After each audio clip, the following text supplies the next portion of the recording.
올해 여름 7, 8월 중 이틀을 뺀 60일은 비만 온다고?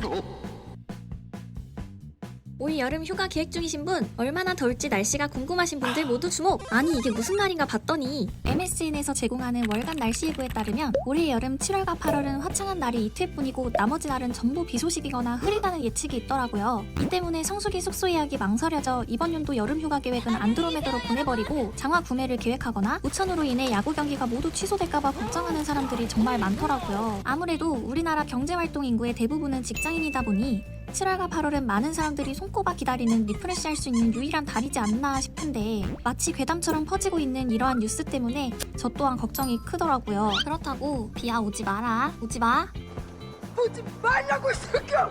하며 매일같이 기청제를 지낼 수도 없는 노릇이고 괜히 찜찜해지기만 하는데요. 다행히도 우려했던 것만큼 걱정만 하고 있지는 않아도 될 것 같습니다. 우리나라 기상청에 따르면 저 데이터가 그대로 맞을 확률은 매우 희박하다고 해요. 현대 과학기술로는 언제 비가 올지 예측할 수 있는 기간은 최대 2주 정도이고 날씨라는 게 현실적으로 변수가 너무 많고 초기에 예측값을 잘 맞춰놓았다 하더라도 시간의 흐름에 따라 오차 범위가 커지기 때문에 믿을만한 정보는 아니라고 하죠. 참고로 이건 기상청이 예측한 올해 날씨 전망인데 좀 다른 결과를 보이더라고요. 하지만 그렇다고 마냥 또 좋아할 수만은 없는 소식이 하나 있습니다. 여러분 혹시 요즘 많이 들리는 엘니뇨라는 단어를 들어보셨나요? 올 여름은 왜 이렇게 비보만 들려오는지 참... 기상 전문가들의 예측에 따르면 올 여름 폭염과 폭우가 함께일 것이다 라고 하는데요. 그 이유가 바로 이 엘니뇨 현상 때문입니다. 이 현상에 대해 조금 이야기해보자면 엘니뇨란 스페인어 니노, 남자라는 뜻의 단어에 대문자 이 아이가 붙어 아기 예수, 신의 아들이라는 뜻을 가진 기상학적 용어인데요. 지구의 남극과 북극을 절반으로 나누는 가상의 선을 적도라고 부르죠. 이 적도 부근의 동태평양에 위치하고 있는 페루 연안 쪽에서는 평소 바닷속 차가운 물이 해수면 쪽으로 용승하는 현상이 발생하는데요. 이러한 용승류에는 물고기들의 식량이 되는 성분이 가득하다고 해요. 그렇다 보니 자연스레 물고기들이 몰리게 되고 어민들의 수확도 그만큼 컸었다고 해요. 그런데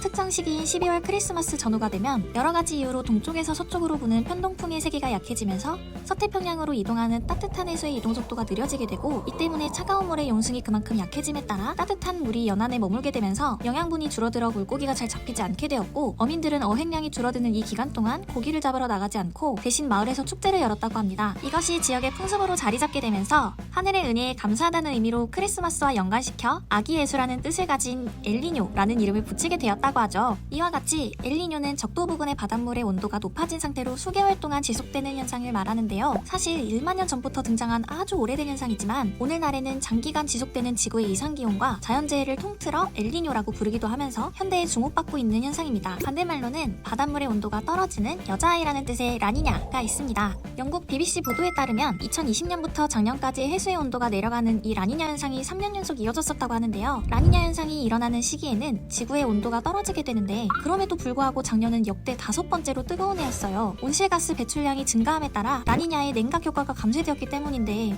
이거 심각하죠. 만약 라니냐로 인한 냉각 효과마저 없었더라면 작년 지구의 기온은 얼마나 높았을지 상상도 하기 싫네요. 하지만 이제 라니냐의 시기가 지나가고 반대로 지구의 온도를 상승시키는 그 녀석 바로 엘니뇨가 찾아올 차례가 된 것이지요. 엘니뇨와 라니냐가 우리나라 기후변화와 명확한 상관관계가 있다고 단정지을 순 없지만 보통 엘니뇨 현상이 있을 때면 한국에서는 남부지방을 중심으로 많은 비가 내렸었는데요. 이처럼 올해부터는 지구온난화와 엘니뇨 현상이 함께 나타나면서 7월과 8월은 덥고 습한 동남아시아 같은 기후가 나타날 거라고 합니다. 요즘 보면 인류의 새로운 보금자리로 화성이 많이 언급되고 있고 화성의 지구화 기술, 테라포밍에도 많은 연구가 이루어지고 있죠. 하지만 우리 인류의 태초는 바로 이곳 지구이고 우리가 이만큼 발전하고 아름다울 수 있는 이유는 바로 지구라는 행성이 든든한 바탕이 되어주어서이지 않을까 싶습니다.